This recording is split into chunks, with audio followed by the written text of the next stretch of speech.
এবার লালমনিরহাটের সীমান্ত জুড়ে চলছে ভারতীয় বিএসএফ কর্তৃক পুশিনের আতঙ্ক বিরাজ করছে। তারই অংশ হিসেবে পাটিগ্রাম উপজেলার অন্তত 2টি সীমান্ত দিয়ে গতরাতে নারী ও শিশু পুশিন করেছে ভারত। পুশিনের শিকার শিশু, নারী ও সহ 20 জনকে আটকের পর থানায় দিয়েছে বিজিবি। আটককৃতদের মধ্যে 7টি শিশু, 11 নারী ও 2 জন পুরুষ রয়েছেন। বিজিবি জানিয়েছে, গতরাতে বিএসএফ ও ভারতীয় পুলিশ পাটগ্রামের গাটিয়ার ভিটা ও ঝালাঙ্গি সীমান্ত দিয়ে পুশিন করে ওই 20 জনকে।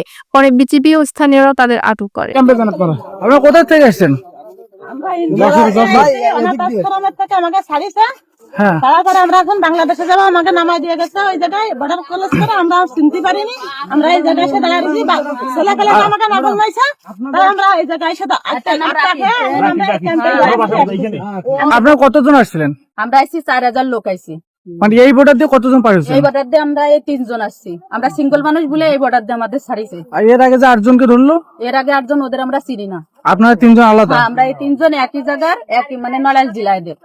মানে ওই যে সময় ওই জায়গায় আমাকে রাখছে না, এই জন্য আমরা এগের চিনি। নড়াইল জেলা বলতে বাংলাদেশের বাড়ি আপনাদের? হ্যাঁ, বাংলাদেশ। তাহলে ইন্ডিয়া থেকে যে আসলেন?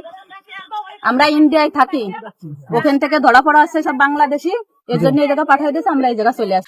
আটককৃতরা পুলিশকে জানিয়েছে, ভারতের আহমেদাবাদ থেকে গতকাল তাদের বিমানে শিলিগুড়ির বাগডোগরা বিমানবন্দরে আনা হয়। সেখান থেকে বিভিন্ন সীমান্তে এনে পুশিন করা হয়।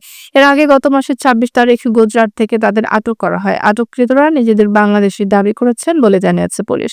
তাদের বাড়ি খুলনা, নড়াইল ও যশোর জেলায়। আমি অফিসার ইনচার্জ পাটগ্রাম থানা।